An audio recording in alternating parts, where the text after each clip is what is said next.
Hello and welcome to Diegetic Advancement. This is part 2 of part 3 of my Chainmail read-through. Last part I was just taking some previous feedback. Here I'll get into the actual read-through thoughts. And of course I'll have my own thoughts followed up by those of the Pink Phantom.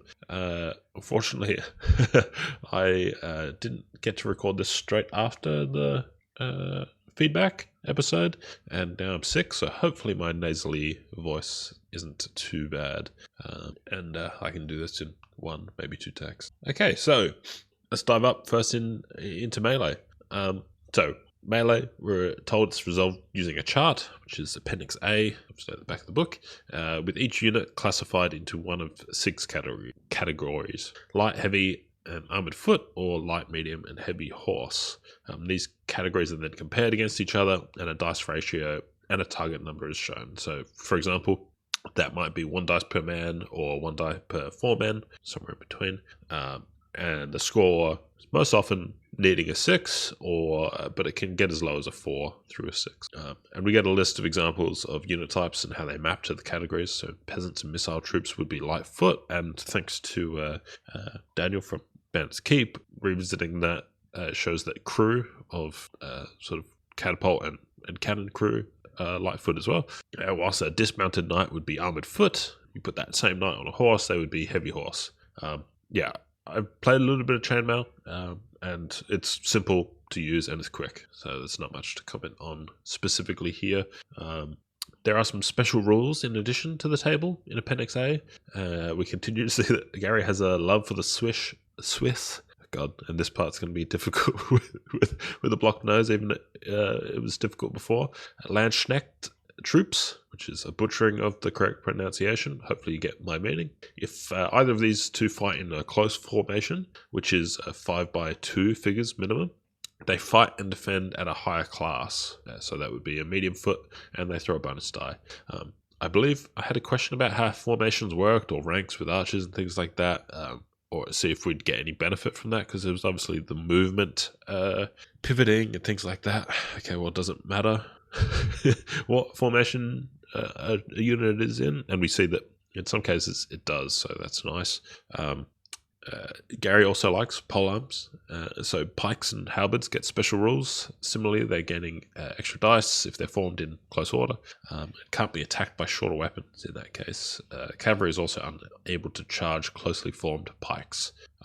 Pretty specific, but some nice additions to an otherwise simple mechanic. Then we get into the details of the actual procedure for resolving a mate.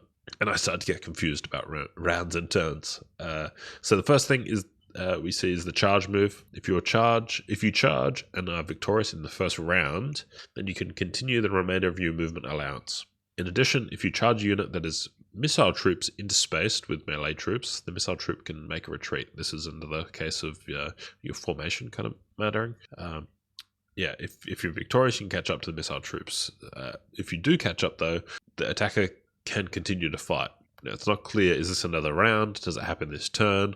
We do get some answers in an example provided at the end, which is that it would continue this turn. Though it's not clear if this would be another first round or a second, and if it would be the first, can you continue your charge even further? Obviously, still limited by your movement allowance. Then we get into morale, and the round turn thing is further confused. So melee is resolved simultaneously, so both sides rolling all their dice. Casualties are removed and morale is checked. This is post-melee morale. So you determine a morale score by looking at the differences in casualties, the difference in total number of surviving troops, and the total points of the remaining troops. So for each troop type, they have a morale value that you sort of multiply out. The side with the lower score then compares the difference between the scores to a table which determines how their side reacts. At the low end, the melee continues. What does that mean? And at the high end, the unit surrenders. In the middle, there's various forms of retreat, good and good order, retreat, fleeing, things like that. This sort of takes the simple melee process and makes it not so simple anymore, but it's still probably pretty simple in practice. You'd have to get a little bit of a knack for calculating it, but once you've worked that out, it's probably still pretty quick. But we are left trying to interpret melee continues. when does it continue? There's a few other ambiguities with how this works, but they are actually all cleared up in the provided example, so that's nice. Now, I had a question about the double penalty for morale, for fatigue, but we get the answer here. Obviously, only one of the penalties is applicable to post-melee morale, so the other must be used for another type, right? So here, the morale value is multiplied by the troops. That is reduced by if they have. The other penalty was a dice penalty, but no dice are rolled for that portion of the morale check. So lastly, there's some additional bonuses here for flanking, rear attacks, rules for handling retreats and routes. The main point here is that a unit must rally afterwards, which is automatic on the first turn, but gets harder if they retreat for more than one turn. Nice. We get some miscellaneous information. Missiles can't fire into melee, so they don't choose to model random targets here. Units exude a zone of control. You can't move past units. And nearby units can join a melee. After the first round, additional units can be moved from the flanks or rear to join in.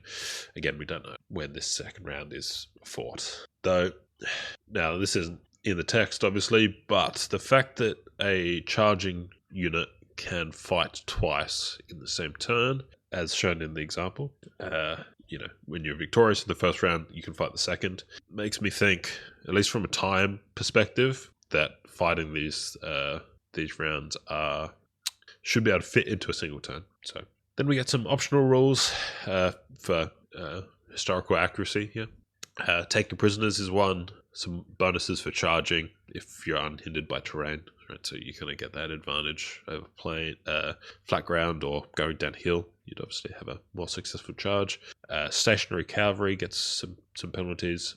And there's, lastly, of course, more rules for Gary's favourite Swiss and Landsknecht being able to array themselves in a hedgehog formation. Some nice stuff. I do feel like the charging rule could have just been a standard rule, whereas the others definitely are a little bit more situational. You could choose to ignore those historical accuracies.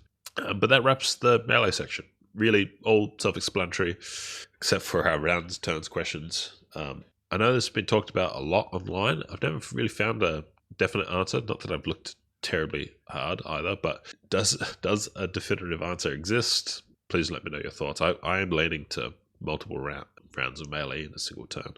And then we get to morale, the other types of morale other than post-melee. And there are two main kinds here, and then one for Gary's special little boys.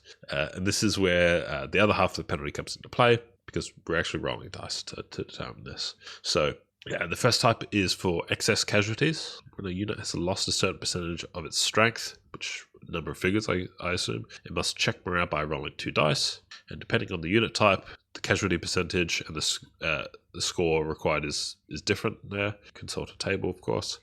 There's a bit here that I'm struggling to wrap my head around, and I'll quote it. If the unit remains stable, which is passes its morale check, it need not again check morale until such time as it suffers losses to the stated percentage of its original strength. I'm not sure how this works. In one reading, I'm thinking, well, it's already at the losses of its original strength, because that's why you check morale. So how can you get there again?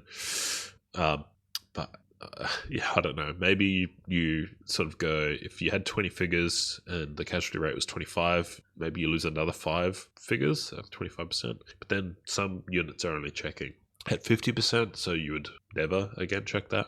I'm confused. If anyone's got some clarification around that, please let me know. I'm going to need to read it a few more times. The other type of morale is responding to a cavalry charge. Now, for excess casualties, you would if you failed the morale check, you're removed from play. In this case, failing just causes a retreat. And again, depending on the defending unit, different scores required, as well as the type of cavalry that's actually charging you. There's no mention here of what happens if the cavalry charge still connects with the unit after retreat. So we defer to the previous sections in the melee section. So that would just continue, and you would fight around. Of course, the third check is the Swiss and Landsknecht armed with pikes or pole arms are immune to this morale check. Of course, and then they get their own charge rules. This causes a check on the excess casualty table.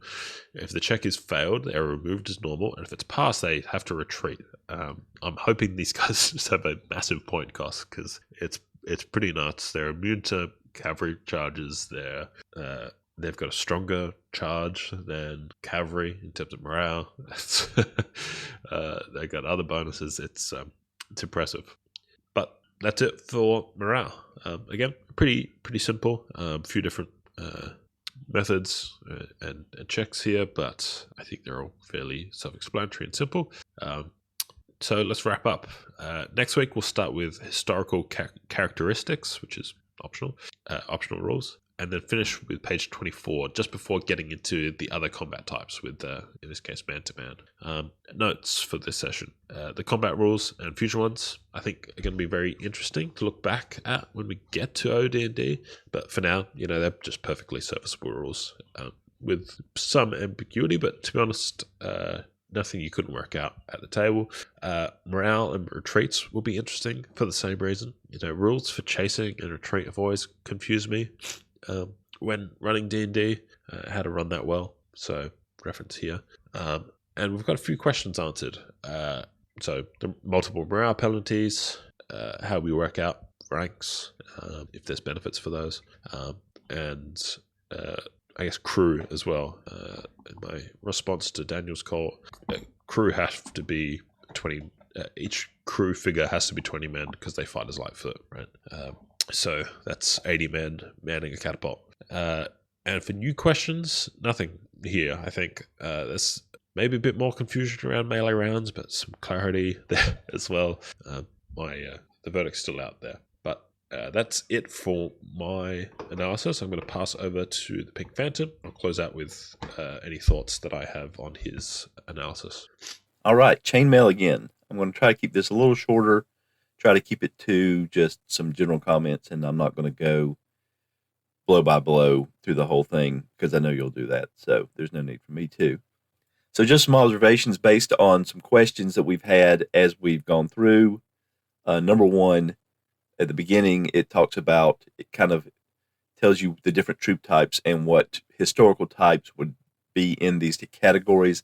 I'm not sure that this really clears up the idea of troop type versus armor type that we were talking about. I still think that, based on what I'm seeing here, light is no armor, heavy is half armor or shield, and armored or heavy horse is, well, heavy foot and medium horse is half armor or shield, and armored or heavy horse is full armor. But again, there's no exact correlation made, and there's no further discussion of armor type within the melee or the morale section. So nothing is really, I think, cleared up there. You're given 3 types of morale in this post-melee morale, which takes place after a melee round.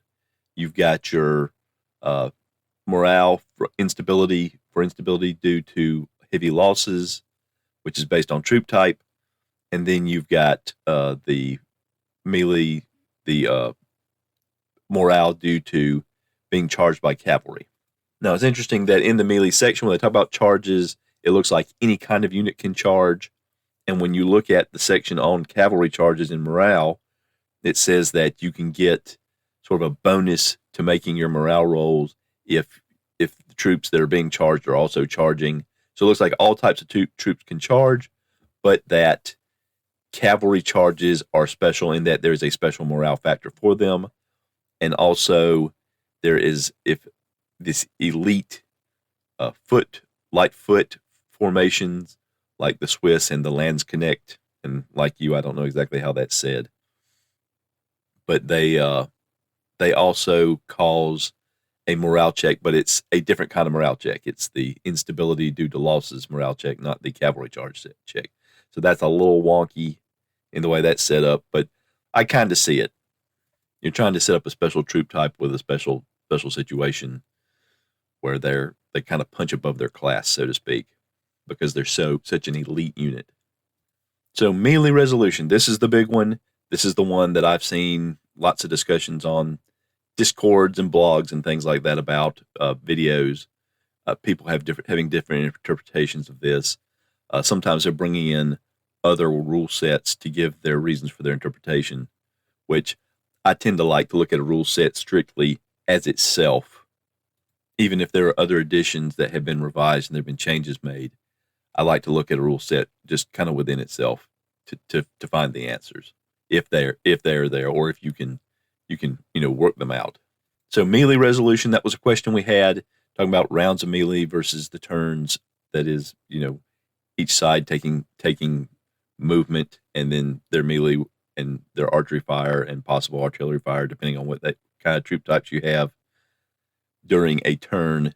And then you have melee as part of that, a round of melee. So melee resolution, the exact section is after both players have rolled the number of dice allotted for them for their melee troops by the combat tables, which are all the way at the back. And I don't know if you'll look at them since they're related, since it's not on these pages, but that's where the combat tables are. Casualties are removed, and morale for both opponents is checked. Now, to me, that means that once you check your morale, melee is therefore resolved.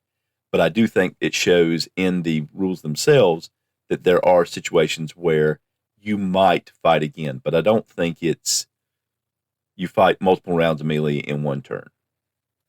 So the post melee morale result that posits this conversation is the first one, where if there's only a small difference between the two morale scores of each side, melee continues. This is step 4 of melee resolution. It says both sides now total the scores arrived at steps 1 through 3 above, and the side with the lower total the side with the lower total must immediately react to follows. Now that has been interpreted as if you get to that 0 to 19 difference, melee continues. It continues right then. But I think because it says the side with the lower total must react as follows, what that's saying is that the side with the lower total on the next turn must continue melee, or try to. I think it also leaves open the possibility that the side that had the higher total has the option the next turn, if they go first, if you're using initiative order, or if it's simultaneous, to moving out of melee. Now, I've never done this in any of my replays or seen this done, but I think that that's an option. And that's another reason why I think immediately continuing with another round of melee right then is not correct. Now, in the example, it mentions charging heavy horse attacking heavy foot. The heavy foot in that situation lost by enough that they were required to withdraw essentially from combat. That was the result that they rolled. And it does mention that the heavy cavalry must continue their charge, because that is a rule from earlier in the rule set. And if they again contact heavy foot, they will melee again that turn. I think this is put in there specifically because this is a specific situation that basically allows you to violate the rule, or the general rule of 1 round of melee per turn. This is a specific circumstance where you will indeed have another round of melee. And if it resulted in the heavy foot withdrawing again and the cavalry still had some charge movement left, you can maybe have a 3rd round or a 4th round until you got a result that would eliminate the contact. And I think there's another example of that. If you look at the miscellaneous melee information down toward the end of that section right before the optional rules, number 3 and number 4 talk about movement. Units with number 3, units within 3 inches of melee may be drawn into it if the player to whom they belong desires. However, the unit that joins the melee cannot have been moved over 1/2 its normal movement that turn. And then number 4, after the first round of melee, excess troops, figures unopposed by an enemy directly before them from the flanks or the rear ranks, may be moved to overlap the enemy's formation on flanks or rear if movement at 1/2 normal will allow. Now, the reason I mention these two is because they both talk about movement.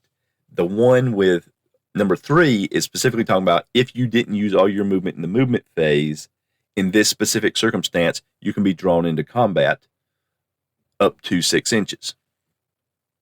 Number 4 does not say if you haven't moved more than half, and I don't believe it's talking about doing the overlapping during that turn. It's talking about if you are in contact because of the morale result, the next turn, when you have your movement back again, that is when you can move. And I think that is why it doesn't mention if you haven't moved so far, or if you have movement left, or what have you, the way miscellaneous rule number 3 does. So again, during a second round of combat of melee, you can move around the edges and to the rear, but you have to have your movement back to do that, which would be on the next turn. So the one other thing I want to specifically mention, because I've seen this discussed a lot, is going back to post-melee morale, rules 2 and 3, steps 2 and 3, where step 2 is the side with the greater number of surviving troops which were involved in the melee determines the positive difference between the number of troops and those of the enemy. So this is just talking about troops that you rolled dice for, the troops that were in contact with the enemy. If you have more of them left, that adds to your post-melee morale.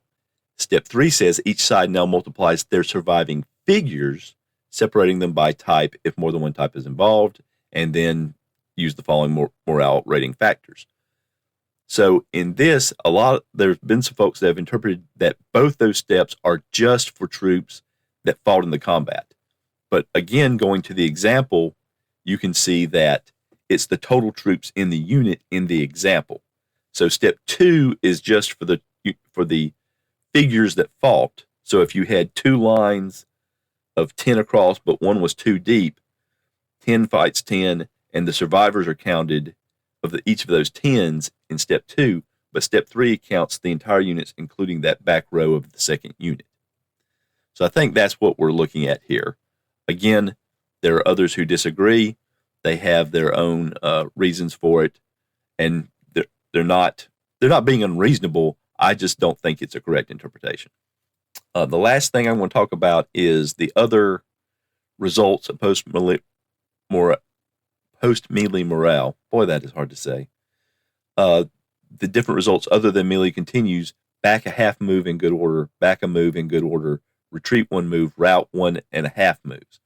Now, further down, it refers to retreat and rout, and specifically says these troops are troops forced back in retreat or rout with backs to the enemy must remain unmoved on the following turn while they rally. And it gives a lot of circumstances for rallying and what happens if this happens and what happens if that happens and that sort of thing, as far as what a rally means, what it means to what you have to do to rally. And it gives a lot of specifics. And again, you can tell this is written with people have encountered some unusual situations, much like the unusual situation of a group of troops being forced back after melee and then the charging troops continuing and hitting them again, instituting another round of melee during the same turn. Just an unusual circumstance. So it does give you a difference. The moving back in good order, you can kind of infer from that it means that you're still facing the enemy at that point, so that if that contact continues from a continuing charge, you're not being hit from behind. Contact with another unit and continued retreat or rout. It talks about if a retreating unit contacts a foreign body of friendly troops, the retreat is stopped, but both groups must rally the next turn. If a routing unit attacks any friendly troops, it will cause them to likewise rout, and rallying is necessary. So the way I view that is, since it says for retreat, it immediately stops, and it doesn't say that for rout, that means that the rout continues. So the unit that routed is going to rout its full 1.5 moves, and if it contacts another unit before then, that unit is going to rout another 1.5 moves itself. So retreat. So the differences are, in good order, you're just moving back, but you're still facing the enemy. If you're retreating and you hit a body of troops, you stop. And if you're routing, you rout, and that unit that you contacted routes. That's the way I interpreted it in my uses of Chainmail. So those were just the sort of oddball side cases, and also the things that we were kind of looking for clarification for from earlier in the rules that I wanted to mention. I'm really enjoying your talk through, read through, walk through, whatever we're calling this, of Chainmail. It really gives me a chance to with intention, go through the rules step by step and page by page instead of skipping around for reference, which is what I do a lot when I'm actually using them. So thank you for doing this, and looking forward to the next episodes and what we're going to be looking, how much of the rule set we're going to be looking at next. Okay, thank you very much, as always, Pink Phantom. I enjoy listening to your thoughts as well. There's a few things that I've missed and some interesting differences in our interpretation, slight differences. And I apologize for this one getting delayed a bit so that you can find out what we're reading through next. Again, that's historical characteristics optional, where we left off, up to page 4, just before we get to man-to-man. So armor types versus troop types, I didn't catch that or remember that. There's still no correlation made there. I think your ruling or your guess there is probably correct. And yeah, it's a great sort of side comment on just taking the rules at face value. Inspired by the Lord of the Rings slow reads. That's my intention here with this sort of series as well. Though, of course, bias will certainly come into my analysis, just having played other games that are similar or whatever. But it's nice just to take the text as it is in this case. Cool. On to morale and rounds, turns, whatever. So I agree with you that the morale check, once that is complete, most melees are resolved, and we can continue on with the rest of the turn and on to the next. There are special cases, as you mentioned, though. All right, so the charge is connecting another group or a trading group, and the melee continues result of morale. Now, the charges aren't ambiguous. That happens on the same turn, as you mentioned, because of the example. But the melee continues is out for debate, right? And whilst I said I was leaning one way, I'm certainly not sold, and I cannot say that it's definitive one way or the other. It's interesting that you take the exception in the example, that it happens on the same turn, being an exception, means that the melee continues in another turn for the morale result, whilst I'm kind of giving it weight to that happening on the same turn, seeing as multiple rounds of melee can occur on the same turn. I see your point of view. I think it's a strong one too, but I'm not sure. Still not sure. Number 4 of the miscellaneous melee. I forgot to mention this. I did notice on my read through though, so thanks for calling that out. It does make sense that it might be the next turn, this movement from the flanks in the rear. But moving more than your allocated movement is possible, as we see in the retreat steps for the morale results. Obviously, you can move past your full move. So, yeah, I don't know. I, again, see your point of view. It's a strong interpretation. It's just, I don't see anything definitive. So it's tough. I agree with your interpretation of step 3 of morale as well, counting the total number of troops rather than just those that are in contact.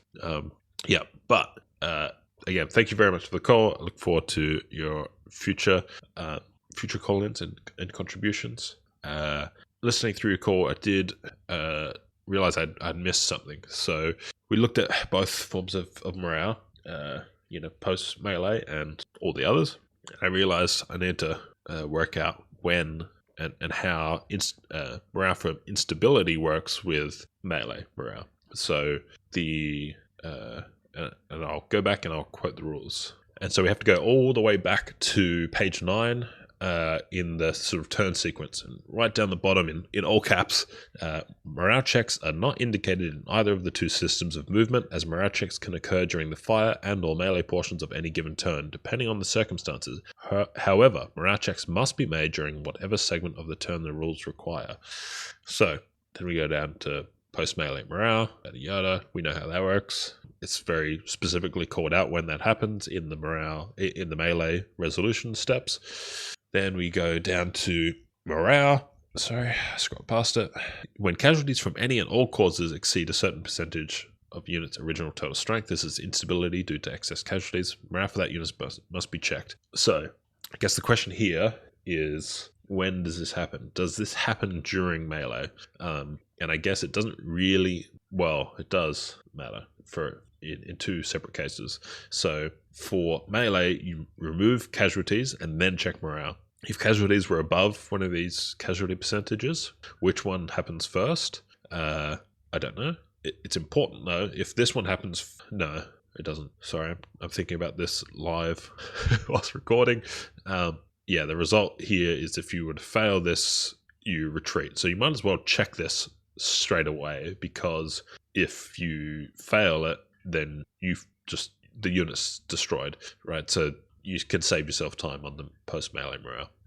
That's how I would do it. And then is there an effect for okay, and then the only other cases where it would matter is if you were to wait until all the way after the melee had been resolved fully. If you didn't check this, then you could have fought multiple rounds, and a unit that was going to be destroyed from this could have inflicted some more casualties if, in a charge that carried through, or if you interpret the melee continues to fight multiple rounds. So when to apply it? I thought from memory that that the language on page 9 was stronger, in that it might have said something like immediately, but must be made during during whatever segment of the turn the rules require. So yeah, I don't know. And then morale, does that say immediately? No. Oh, okay.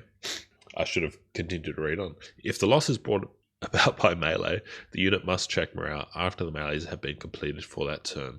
Okay, so that's interesting. So this morale check would allow a unit that was going to flee from casualties to get an extra round of combat in. If they, for example, retreated in good order and a cavalry continued their charge through and reconnected, they would fight an additional round, killing more cavalry, even though they were going to run anyway. So that's interesting. Happens after melee is fully resolved, completed for that turn.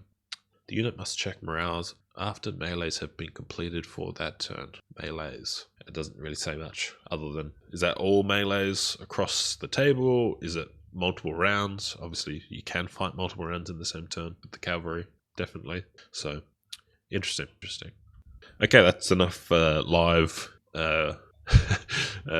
pondering the rules and reading them. So, but thank you for that, Pink Phantom, because that was something that I missed and didn't understand how it worked until just read it then. And of course, thank you for contributing. Really enjoying this read through and listening to your thoughts in addition to my own. And I'm enjoying everyone else's little bits of feedback that are coming in. So I appreciate that very much. Thank you everyone for listening. I will see you in the next, I keep saying week, the next episode, which will be a week or so from now. Just looking at the final sections, we probably only have maybe 3 or 4 weeks or 3 or 4 episodes to go to get through, and we'll wrap up into that finale. I'll do a proper count between now and the next and get a schedule wrapped up so that we can have a better idea of how I want to run the Battle of the 5 Armies wrap up. But that's it for now. I'll talk to you later. Thanks for listening. Bye-bye.